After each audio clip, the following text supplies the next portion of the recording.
but they do contain iron tartrate, and that might prove itself useful.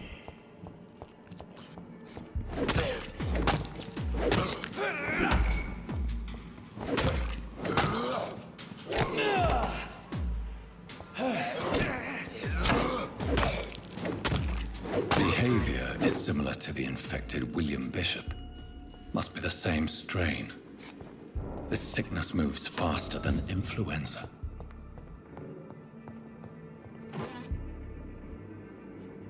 This key will surely grant me access to the basement.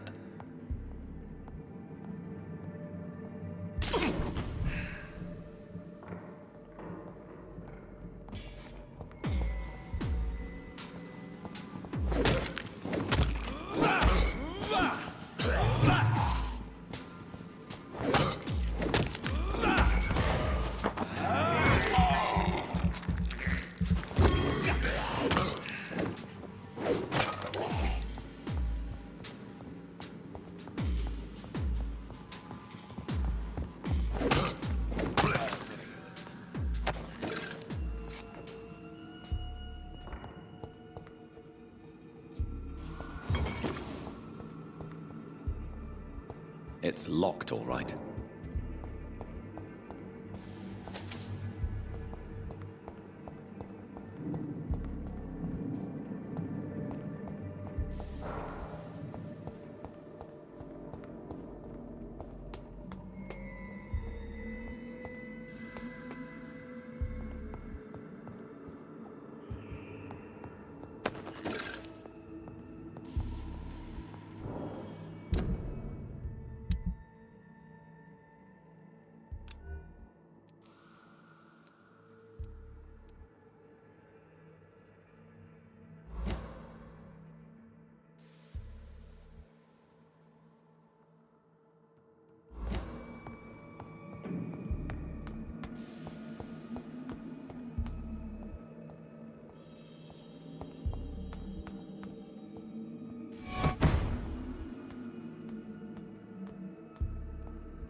These scowls feed from corpses and the husks of animals. Then turn to blood.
It's locked, all right.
be so ferocious. I'm not sure I can defeat them without becoming stronger. To drink blood is so tempting.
Sodium hypochlorite.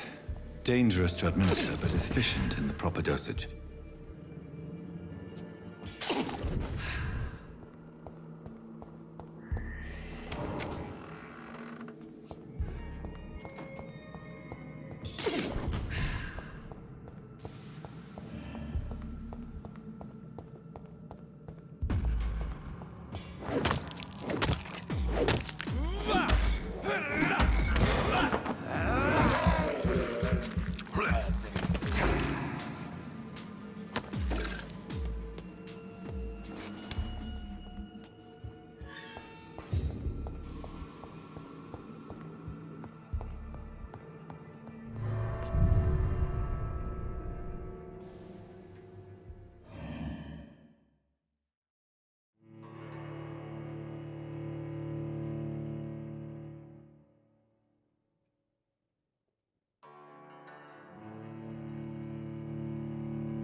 It's locked.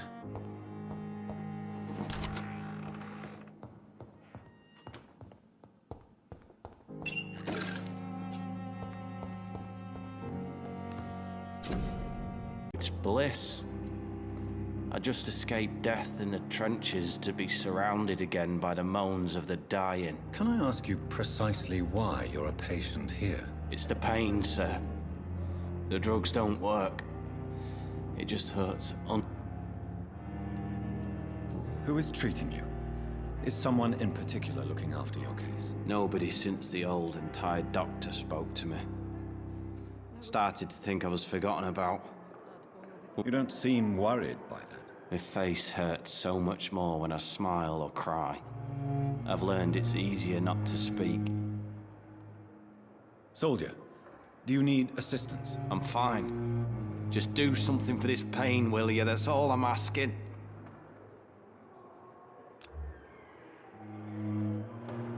Goodbye for now, Mr. Elwood. Feel disgust on every street corner. The daily routine.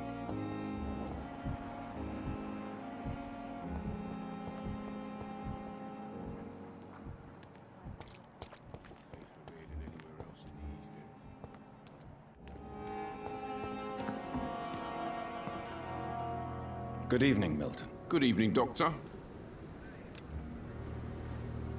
Do you need any medical help, Milton? I'm fine, Doc. Physically, at least. But I would give everything to be in a better place right now. I have some good news, Milton. What? The epidemic's over? I retrieved your wallet with all the money and a certain picture. Well, yeah, Pippa Hawkins is my girl. So what? Is it the difference of skin color that bothers you? Not at all, Milton. Good. Please, take this money anyway. To remind you to keep your mouth shut. Not everybody is as broad-minded as you, Dr. Reed.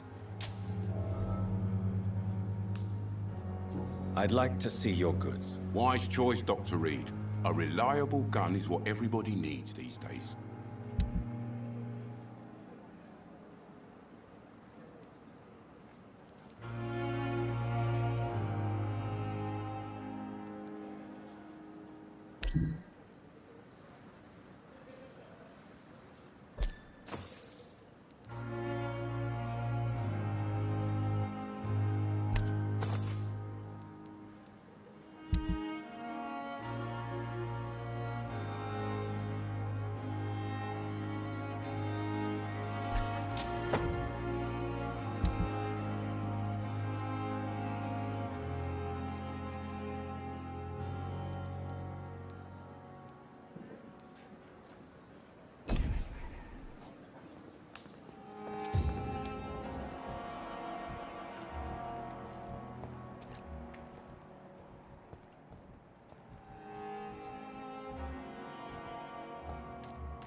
Good evening, Nurse Brannigan. Good evening, Doctor.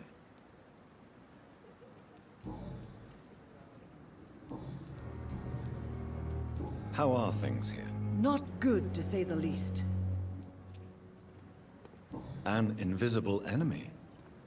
Quite a poetic term for a disease, especially from... Sorry, Doctor. These last few weeks have been exhausting. We could all do with a good night's sleep. Do you think this hospital can survive the epidemic? We are all volunteers here.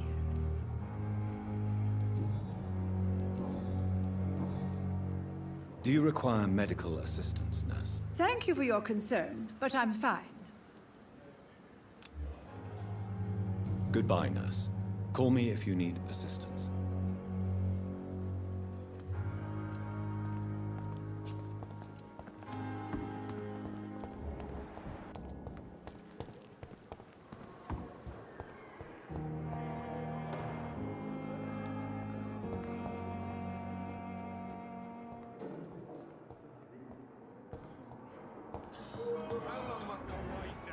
Blaming me will not further your agenda. Finally, you've returned, Doctor. Did you find anything of value? Yes, nurse. You've worked your first miracle, Doctor. Now, this patient here needs immediate treatment. Duty calls. When the storm has passed, I'll show you how to mix the remedy yourself with the same basic ingredients. Many thanks, Doctor. When you've finished, you ought to report to Dr. Swansea in his office. He's been looking for you.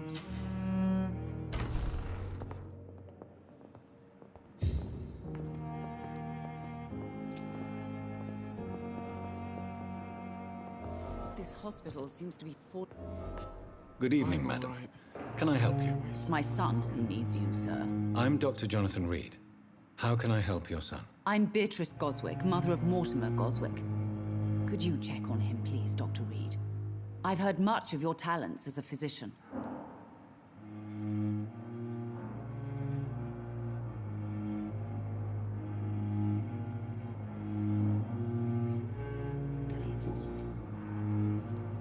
What can you tell me about yourself, Mrs. Goswick? Not much to say. Just take care of my Mortimer and I'll cover all the expenses. That's all that matters. May I ask if you have an occupation, Mrs. Goswick? I'm a teacher by profession. I teach young women who are more ambitious about their futures than their families. Are you really that rich? Most of the patients here are of a more humble origin, if I may say so. Yes, thanks to my husband. May he rest in peace. I can cover any needed medical expenses.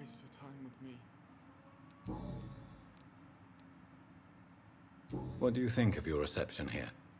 Any complaints? I have had the uttermost reservations about this hospital since we arrived. But we had no other choice, considering the state of emergency. Is there something in particular that's bothering you? Some of the staff were not especially welcoming. I suspect they're not accustomed to dealing with patients of such social standing.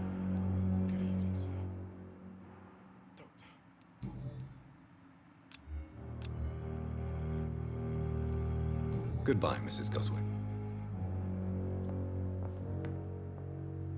Good evening. I'm Dr. Reed. Can I help at all? No, Really? Why are you here, then? I don't want to talk. My throat hurts too much. I suppose that this pain is the reason you're here. Is someone taking care of you? Yes. And no. Could you at least tell me your name, sir? Mortimer. Mortimer Goswick.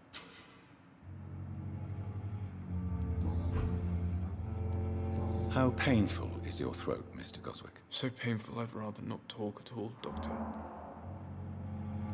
I'm sure you realize a doctor and his patient have to communicate, sir.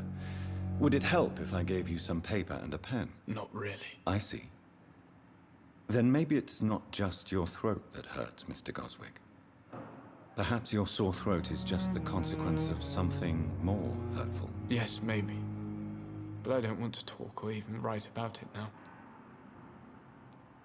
Why did your mother have you hospitalized here? She seems convinced this is a bad hospital. My mother just wants the best for me. She won't rest while I'm here. She'd go all the way to hell and back to help me.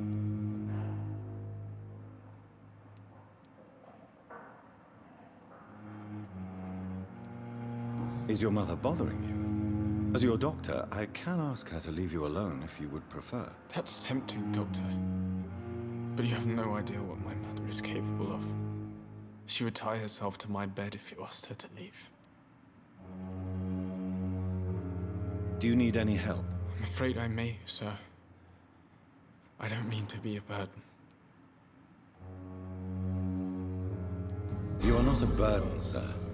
Healing you is my responsibility. And you have my gratitude for that.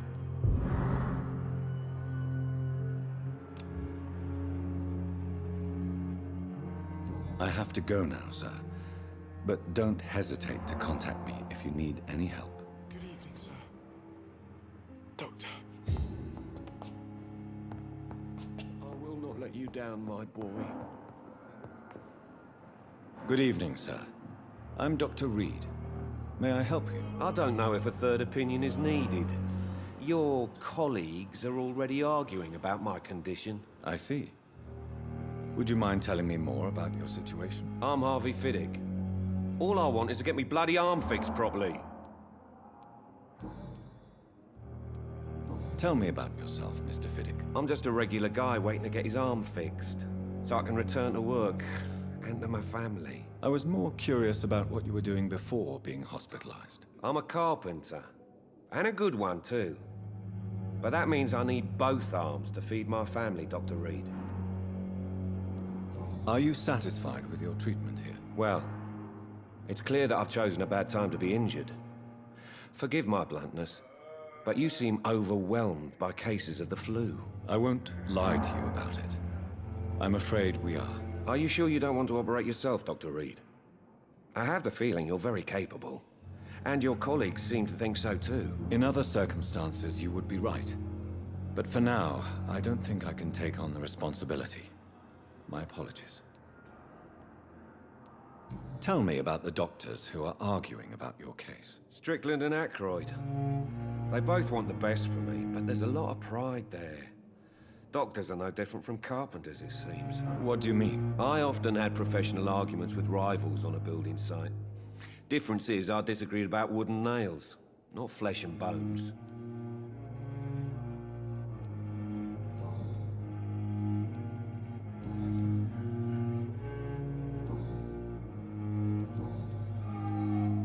Are you satisfied with your treatment here? Well, I won't... are you sure you don't... In other circum...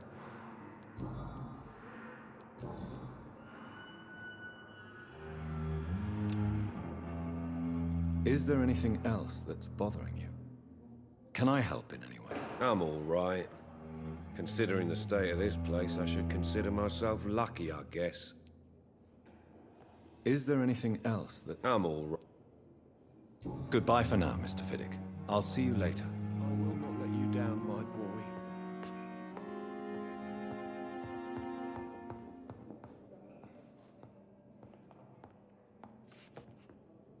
Good evening, sir. I'm Dr. Reed. I believe we're going to be colleagues. Reed? Yes, I've been informed about your arrival. I'm Waverly Aykroyd. Welcome aboard, I suppose. Does my arrival inconvenience you in some way, Dr. Aykroyd? Let us just say that I don't particularly share Dr. Swansea's enthusiasm for hiring you. What we need here are reliable professionals, not overrated dabblers. If you have a problem with me, Dr. Aykroyd, please feel free to tell me. Dr. Swansea has imposed your presence on this hospital without asking anyone's advice. The benefit of his position. But I don't agree with it. I know we've never met before, but I believe this hospital could use all the help it can get. You will agree with that, I'm sure. Oh, but I have heard about you, Dr. Reed. Of course, you can't say the same about me, since I have not wasted my time courting the press.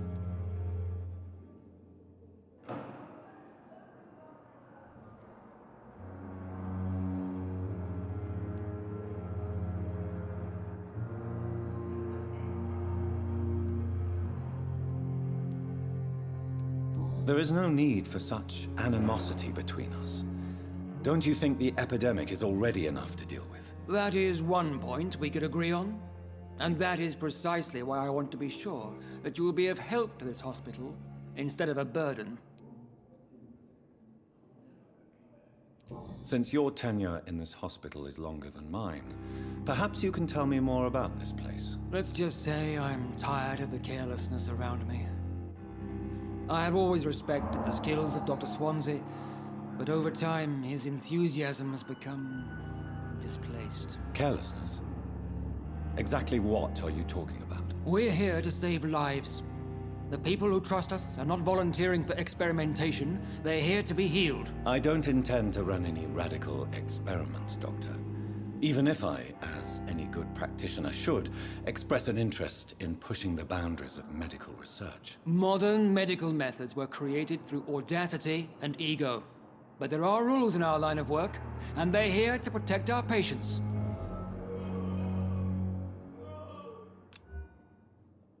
Do you need my assistance? Not at all. I'm sure that you are used to gaining people's trust with your impressive skills. Well, it will not be the case with me.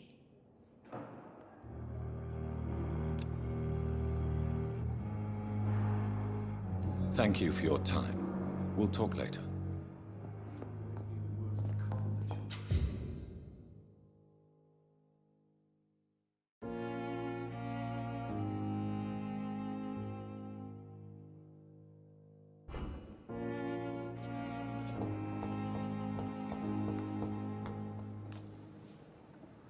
Good evening, Doctor. I believe we're going to be working together. Dr. Reed. Dr. Swansea informed us of your arrival, but I could not dare to believe we'd have such good fortune. Such an honor, sir. Thank you. And you are? I am Thoreau Strickland, Dr. Thoreau Strickland. I'm a great admirer of your work, Dr. Reed.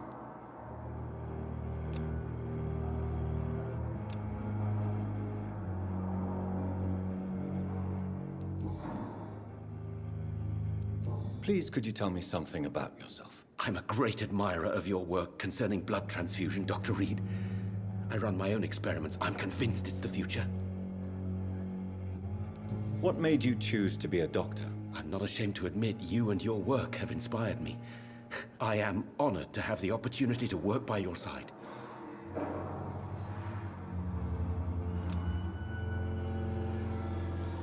It's always a pleasure to share scientific and medical knowledge with someone eager to learn.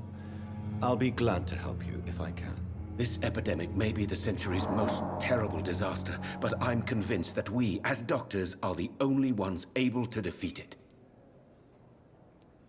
I based my technique on my mentor's research. He helped me perfect my method. What is yours? I'd rather not talk about it. For now, it's just theories and first approach. My process is purely experimental and unsuccessful. As long as you're cautious and methodical, you may remain empty-handed, but you won't fail. You're not the first one to warn me, but I am convinced knowledge is the main weapon against the ravages of this epidemic. What do you think of Dr. Ackroyd's aversion to modern medical methods? It's a shame he's so narrow-minded. Dr. Swansea taught me that science is about exploring uncharted territory. I'm convinced that's true. With the influenza and all that's going on, you should put your differences aside, don't you think? Why is it so difficult to work together?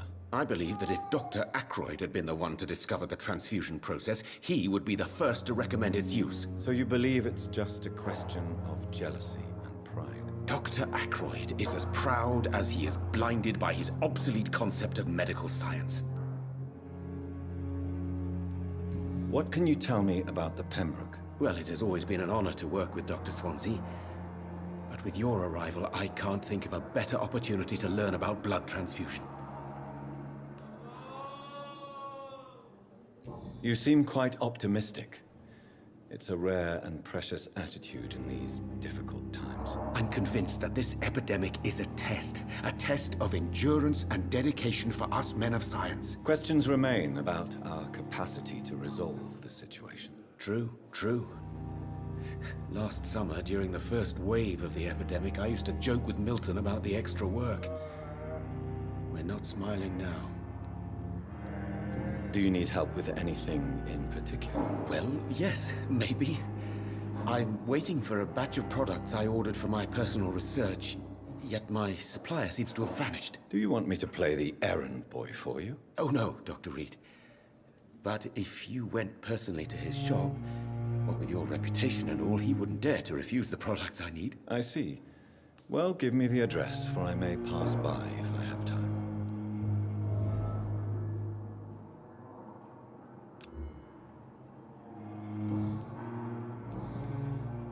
Goodbye, Dr. Strickland.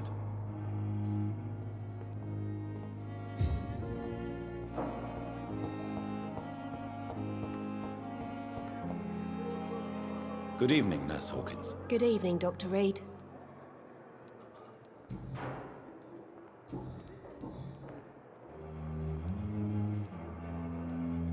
Pepper, I know you're very close to Milton Hooks. Yes? Milton Hooks is my man. If you want to report me for that, just feel free, Doctor. I have no intention of reporting you, Nurse Hawkins. But are you aware of the risks? The rules say I won't be allowed to work as a nurse anymore. But here at the Pembroke, we break rules all the time. Is he worth the risk? Hey, I'm no perfect woman, and Milton is not the finest bloke. But we do our best to get by. That's all any of us can hope for nowadays.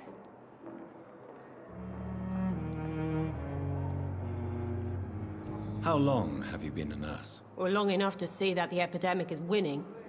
And no matter how qualified you are, don't tell me you'll change that. You're right. When dealing with such a terrible disease, one must remain humble. But that doesn't mean we shouldn't try our best. Sorry, Doctor.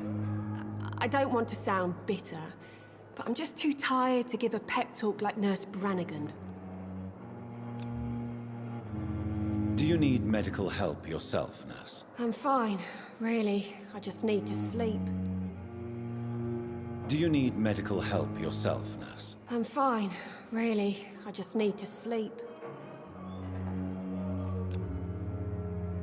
Goodbye, Nurse Hawkins. I'm quite busy right now, Dr. Reed.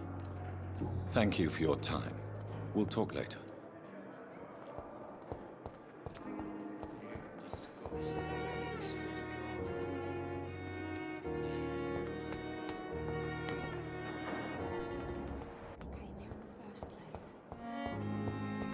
It's locked.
Please, Jonathan, come in. Fascinating, is it not? In the last decade, so many mysteries have been brought to light with our microscopes. The human body, biology's penultimate frontier. The more we explore its boundaries, the less we're able to trace a clear line between life and death. You, my friend, have a foot in both countries. The view must be vertiginous. It's at least as vertiginous as chatting about vampires with you, I would say. This must be all so new to you. This area of town, the hospital, a brand new life. How stimulating it must be. I wish I could share your enthusiasm, Dr. Swansea. But my condition defies scientific categorization. Undead? Unalive? Immortality defies logic. I cannot express my thrill at this serendipitous turn of events. The world's most eminent specialist in blood transfusions, a vampire. One might say a gift from heaven.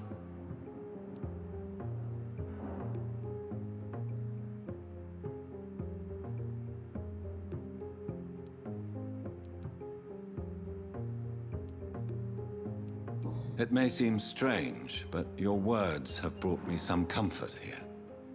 Forgive me. I've been an admirer of your work for a long time, and now you are so much more than a brilliant physician.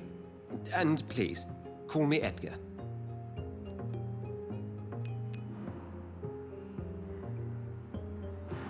I'm not some doe-eyed student, Edgar. I understand we both have something to gain from this relationship. Very well. I have a task for you, Jonathan. Something that will require all your newfound skills. Please, go on. The Pembroke only survives through the generosity of our benefactors. Unfortunately, our main donor has found herself in a bit of a bind. Now, if you could help her out... A spokesman or politician is what you need. That's not my calling. And until I come to understand what has happened to me, I require discretion. Discretion is in order, Jonathan.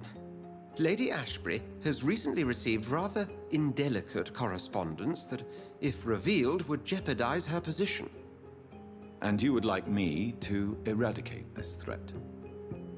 By the stole, of course not. I would just like you to pay her a visit. Her ladyship is certainly near the tents outside, tending the sick. You can't miss her. Look for someone impossibly delicate. Accepted. I'll see what kind of trouble Lady Ashbury is in.